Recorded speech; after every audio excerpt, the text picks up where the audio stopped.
Welcome everyone to our broker webinar.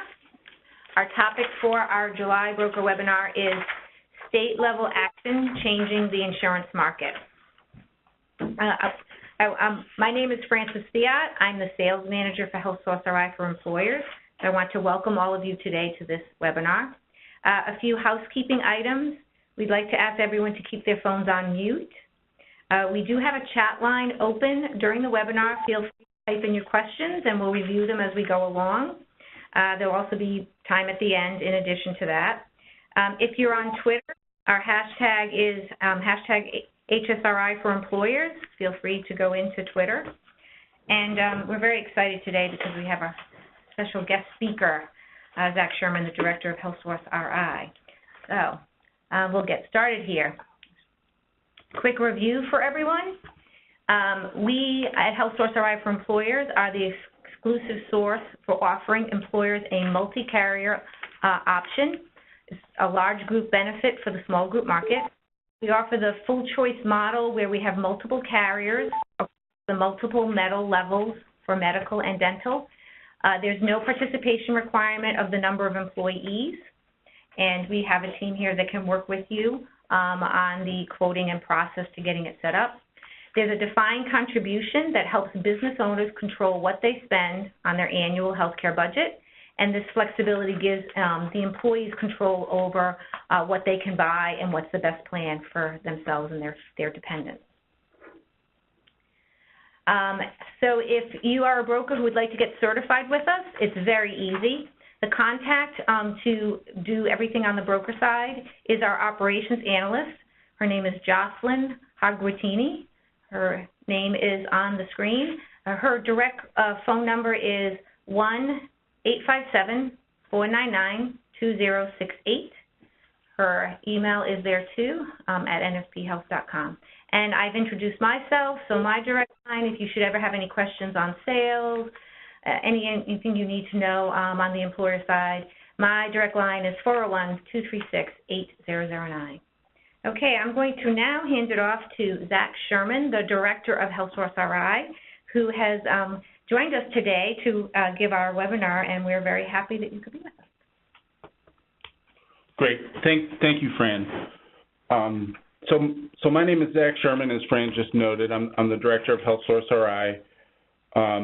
Just to provide a little bit of background information on myself, I've been with the organization. I've been doing Affordable Care Act related work pretty much since the beginning in 2011 when we started the process of implementing the ACA here in the state of Rhode Island.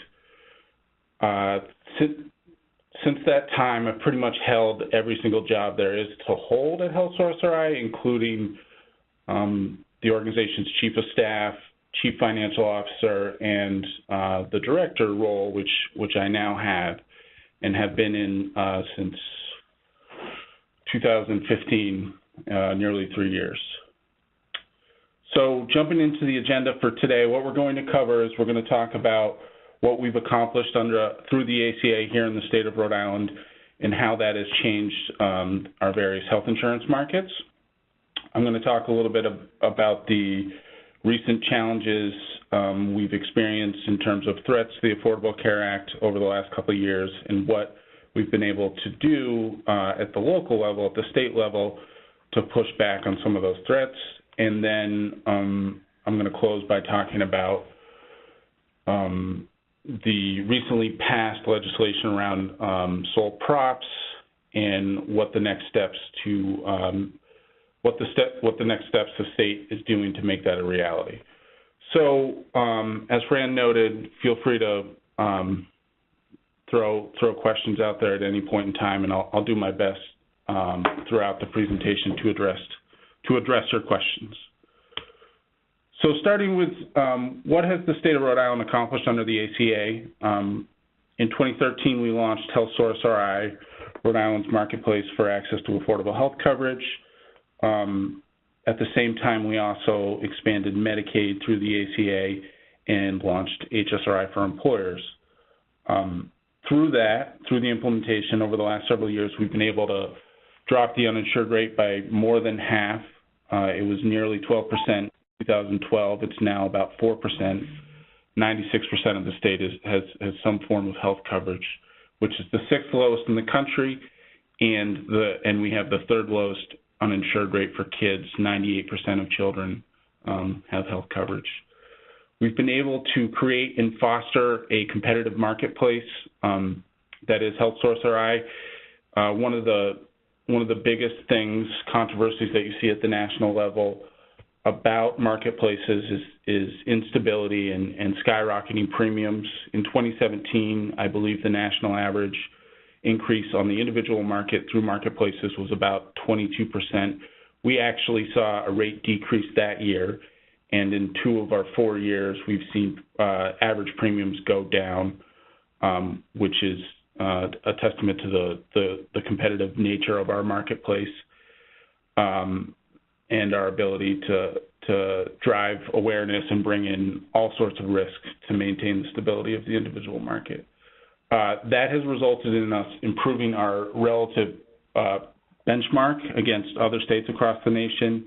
Our benchmark plan has actually gone down 11% from 2014 to 2018. 2018, this year, we had the lowest benchmark plan price in the country. And lastly, and obviously not the least important item, we felt very strongly at the outset that we wanted to take advantage of the opportunity to establish a small business exchange and really create a tool and a service model for the broker community, for the small group community, to drive enrollment and expand choice. So through our service model, through the product that is full employee choice, through the great team here at NFP, we've been able to have a really good product out there and have one of the top performing small business exchanges in the country. We have about nearly 10% of the small group market enrolled through Health Source RI for employers. So how has the health insurance landscape across the board changed over the last several years?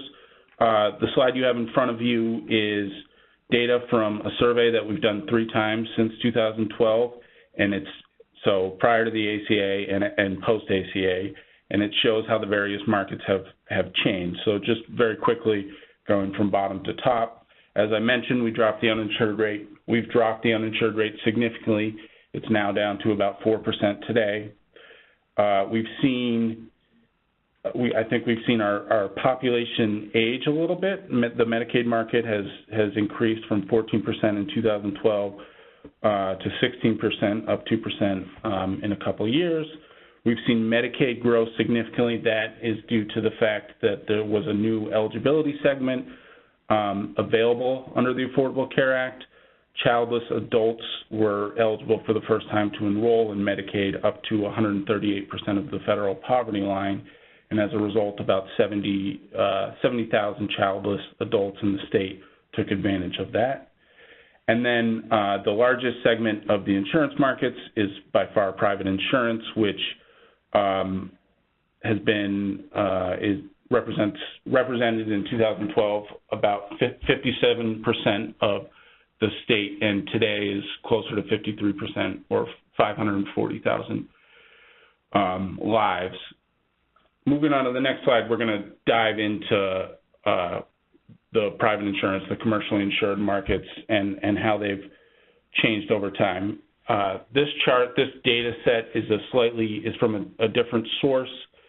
It's from the Office of the Health Insurance Commissioner, who gets this data directly from the Rhode Island health insurance carriers. So this time going from the top to the bottom, prior to the ACA, and this dates back to 2011, self-insured represented the largest percentage of the commercially insured population at about at 420,000 lives. That dipped down a little bit prior to 2014, and I think we believe that has to do with the fact that this data set is just self-insured insurers, Rhode Island-based insurers, so it doesn't represent TPAs from out of state. So that represents some groups going to an out-of-state TPA. But the self-insured market post-ACA stayed pretty flat and actually has gone up a little bit in recent years. In the fully insured market, we've seen with the large group and small group, we've seen steady declines that started well before the launch of the ACA in these two markets. Large group was at 170,000 lives in 2011. It's now closer to 120, and the small group market has dropped about 33,000 lives since 2011. There's a lot of factors here. One, I would say there's no one thing that you can point to that's driven this change in enrollment trends. I would say the availability of other options through the Affordable Care Act, through the commercially insured market, through HSRI, or through Medicaid expansion has a little bit to do with that. I also think that this represents the changing dynamic of the economy itself, where in the 2000s leading up to today, we've seen kind of a change from more manufacturer-based to the service industry, where I would say health insurance is not offered as much.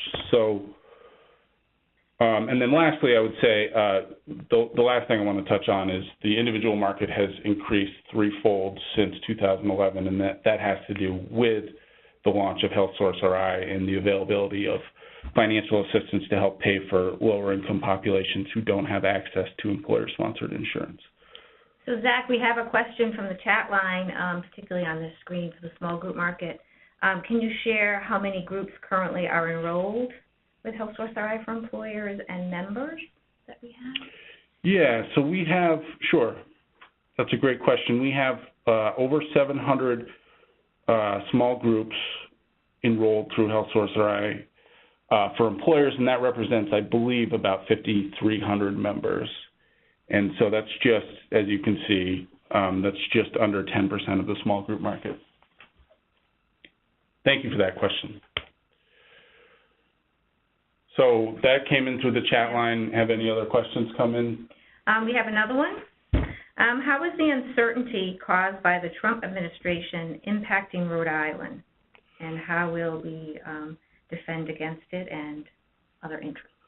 Well, that's a great question, and that's a great segue into the next section of this presentation, which is to talk about the recent challenges and threats to the Affordable Care Act and what we're doing at the state level to try and push back on.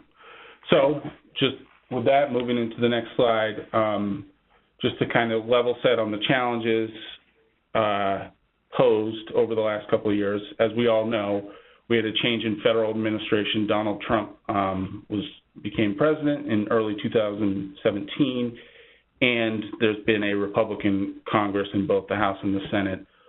All of those parties have a less than favorable view of the ACA, of Obamacare, and have taken many steps over the last couple of years to either change or modify or undermine some of the goals and key tenets of the Affordable Care Act. Some of them, and at sometimes they tried to outright repeal it. So to be a little bit more specific, the Trump administration has taken steps to limit access to coverage, and they've done that through scaling back the open enrollment period time frame. It used to be 3 months long. They scaled it back to 45 days. They've also seriously cut the amount of money the federal government spends on outreach efforts through various navigator entities, as well as direct marketing. They cut, in 2017, they cut their marketing budget by 90%. The Trump administration is also making efforts to expand access and availability of less comprehensive coverage options. These are typically known as short-term limited duration plans, which prior or currently, they're only available up to 3 months, and they're not renewable. These plans are, generally speaking, meant to be stopgaps available for people in between windows when they have coverage, in between jobs, outside of open enrollment.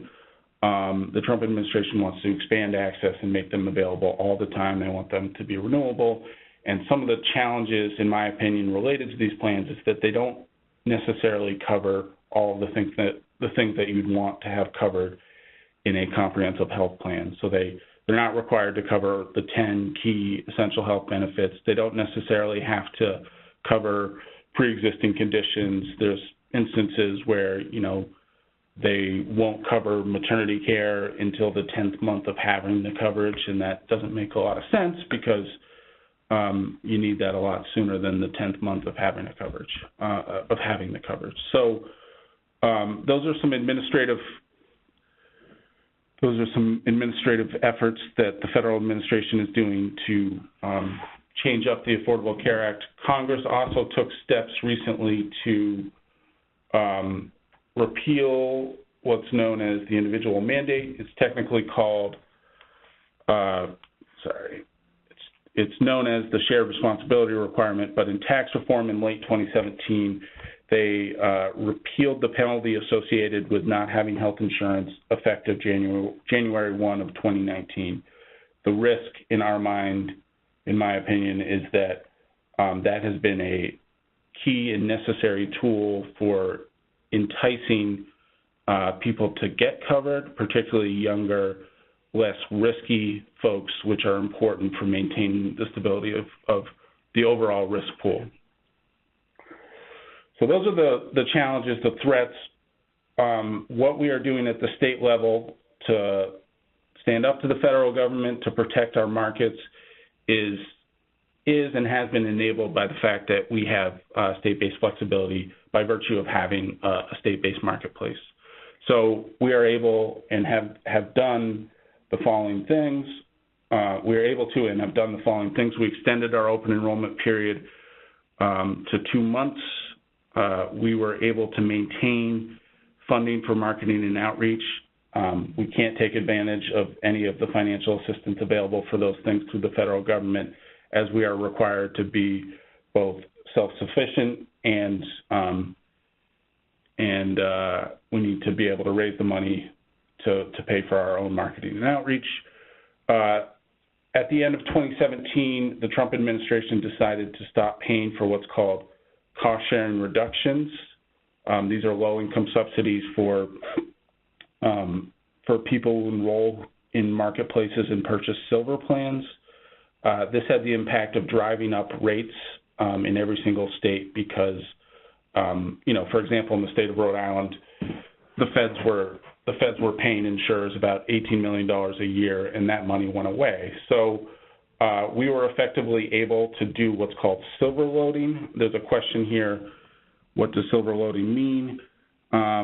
What we effectively did is put the entirety of that cost just on the silver plans where those cost-sharing reductions are available, and as a result mitigated the price impact just to a small subset of our customers who didn't have to pay any more because the federal government was covering the cost. So what we effectively did was put the cost of this change back on the federal government. And then the last thing that we've been able to maintain because we have state-based control is our small business program. Our Health Source RI for employers, because we operate and manage it at the state level, we've been able to maintain what I think are what has been so successful here in the state of Rhode Island, the employee choice model, our service delivery model, and the administrative support that we provide for both the broker community and the small business community. So lastly, we've taken steps to address the repeal of the individual mandate as well as the availability of these short-term plans through both stakeholder work and legislative action. So earlier this year, we convened a stakeholder working group called the Market Stability Work Group. We brought together providers, small business owners, the broker community, consumer advocates, and the insurers. We said, at the outset, we said there are all these threats coming down from the federal level. What can we do collectively at the state level to push back and, take control of our destiny and try and maintain what we've accomplished over the last several years. So this group, through great collaborative work, came out with a set of recommendations that included trying to implement a state-based reinsurance program to apply downward pressure on premium prices that have been created through some of the federal actions driving instability. The work group made the recommendation to enact a state-based individual mandate, a state-based shared responsibility requirement. And finally, they made the recommendation that we should do what we can to restrict access to these short-term limited duration plans, and some of the marketing tactics that companies that sell those plans have put out there across the country and more recently in the state of Rhode Island. So through the legislative process, we were able to push through some legislation, and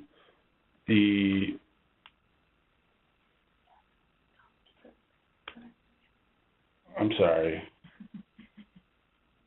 Yep. Just to having a little challenge with the presentation. So through the legislative process, we actually were able to pass a critical piece of legislation taking us down the path of shoring up our markets. It's described on your slide here. It's called the Rhode Island Market Stability and Reinsurance Act. It was signed into law earlier this year. What this effectively does is it gives us the authority to apply for a waiver of the Affordable Care Act from the federal government to take advantage of federal pass-through savings that we would be able to garner by driving down premium prices with a reinsurance program. The feds will effectively give us the same amount of money that they would have provided through the ACA absent a reinsurance program to do what we will to drive down premiums. So this bill gives us the authority to apply for the waiver. This bill gives us the authority to administer a reinsurance program. What it does not do at this point is designate a funding source or obligate state funding to help pay for the reinsurance program, which ultimately is a requirement for final waiver approval. That is okay because it's a two-step process. The first step of the process was getting the authority to apply for the waiver and to establish the program. In the next legislative session, our goal is to identify and find the funding to help pay for this program on the state side. So the next steps on this process is to start the work of applying for the waiver. We need to hire an actuarial firm. We need to start filling out the application. We plan to convene additional stakeholder work to deliberate exactly on those things that are still outstanding. How are we going to find the money to help pay for a reinsurance program? And how will we design a state-based shared responsibility requirement, an individual mandate that fits the needs of the state of Rhode Island and the various populations affected by it. So the idea is to go down that process, do the stakeholder work this fall, introduce more legislation around this during the legislative session, and to get the final waiver approval in 2019, in the summer of 2019, in advance of when rates for 2020 have to be finalized. So I'll stop there to say, have any questions come in about the approach, the process, anything related to what we're doing at the state level around health reform. So there is a question on the chat line about the sole props. Are they part of that? The sole proprietor waiver law is not part of that. That's on our agenda to talk about, and actually that's the next item. Okay, all right. There is another question on the chat line, like just real quick, high level. Do you think health social right for employers will ever be extended to groups over 50 employees? That's a good question. It's been something that I think has been of great interest to a lot of stakeholders over the last several years, particularly some brokers and members of the business community. I am of the opinion that it's a great HSRI for employers, and the full employee choice model is a great fit for groups from 51 to 100. I really think the ability for a mid-sized employer to say, here's my contribution to your benchmark plan, and here are all the plans available to you, is a really good tool and benefit that employer can provide their employees, and it would really allow the employees to find the right plan for their budget and their health needs.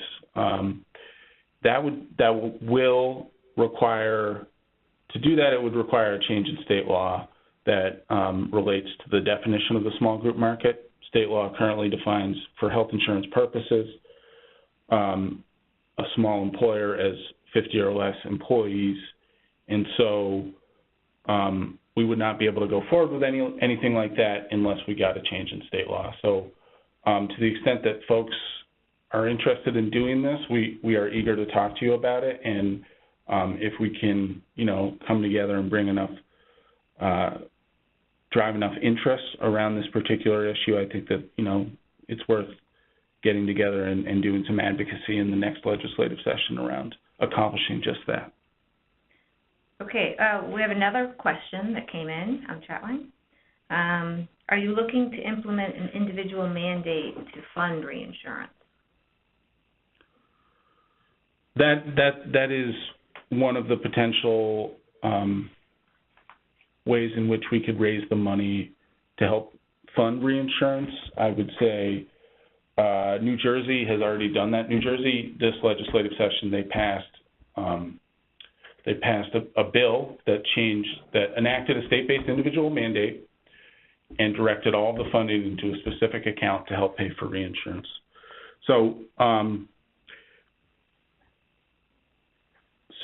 that is definitely an opportunity. There are a variety of other options that we could figure out to help pay for reinsurance. I think it's important, just like we did in the initial phase of our stakeholder work, to bring a collaborative and representative group across all the stakeholders together around what's the best way to help pay for this critical thing that has the least financial impact on all parties involved.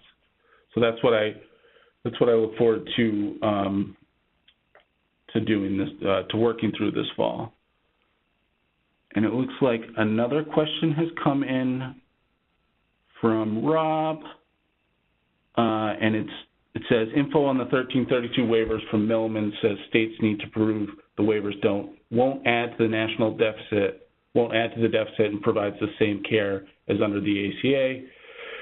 How confident are you that Rhode Island will be able to do that? I'm very confident that we will be able to do that, and the reason I am confident is that 3 states have already done exactly this.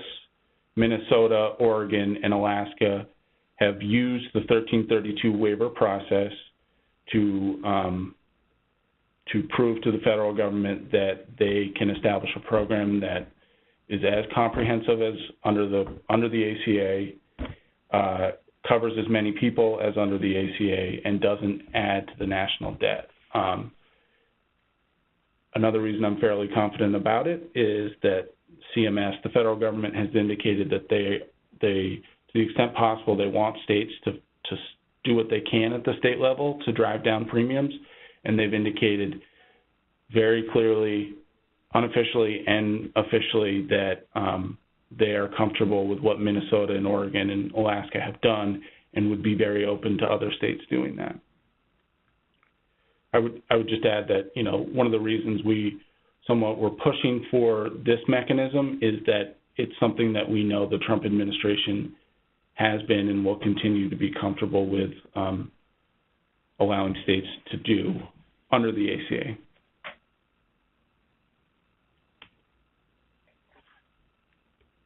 So I don't see any other questions. So I'm going to go to the last section, which is around the self-employed waiver. Another key piece of legislation that came out of this, out of the General Assembly this past session, was something that has been debated over the last 2 years, which is around sole proprietors. So I'm sure all of you know this, but just as a way of, as a reminder, the Affordable Care Act changed the definition of small group, the size of a small group for the purposes of purchasing health insurance, to exclude sole proprietors who don't have any covered employees, effective January 1, 2016. This resulted in a lot of people, a lot of sole proprietors in the state of Rhode Island and across the country being bounced from the small group market to the individual market, either through Health Source RI or directly with Blue Cross. Sole proprietors lost access to platinum plans. They had to comply. They had to start complying with renewal and open enrollment start dates. As we all know, the small group market has rolling start dates. The individual market does not. And then another thing that sole proprietors lost was enrollment assistance through the insurance broker community. I think there was a lot of sole props out there that were comfortable with where they were heavily reliant for this on their insurance brokers because those are the experts, and they lost access to that. So it's been a big issue that's been identified, and credit goes to a lot of key stakeholders, the SBA Small Business Task Force, Representative Ruggiero, who sponsored this bill. She's the chair of the subcommittee on small business, and they were able to run a process and bring it through the session, and it's now become law. So what's next? The law itself requires the state of Rhode Island to apply for a different 1332 waiver to allow small business owners with no covered employees the option to purchase either in the individual market or through HSRI for employers. Just like I talked about for the reinsurance waiver, we have to run this through the application process, which requires us to hire an actuary and do an economic analysis on the waiver itself to ensure that it doesn't add to the federal deficit over a 10-year period. And that's a key requirement for this waiver or any waiver to be deemed appropriate and approvable by the federal government. So I imagine people are interested in, what's the timing around that? I would say I can't pin it down to any sort of set time period because a lot of this is highly dependent on the federal government and their willingness to approve such a thing. We have to do our work on the state end to hire an actuary and do the analysis. We will do that as quickly as possible and in partnership with the Office of the Health Insurance Commissioner. But this is, I would say what's different about this as compared to the reinsurance waiver is the fact that no one has applied for something like this. So we don't have any sense through historical action from the federal government about how they will assess this and how long it will take them to run this through its paces. So it's open-ended. We're going to try as quickly as possible to move this through, and we are happy, in collaboration with the OHIC to answer more questions, keep people abreast of the process, and to stay on top of it. So that's all I have on the sole prop waiver, and at this point, I think that brings us to the end of our planned webinar. I'm happy to take any more questions people might have.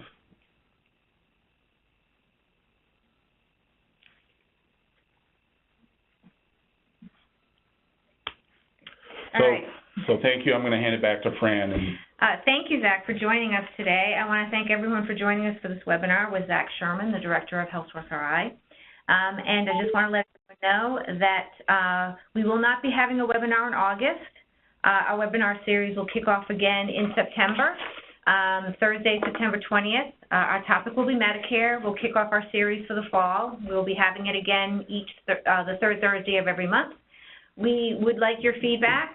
Please send us suggestions of topics. Any other questions, let us know. Thanks for joining us.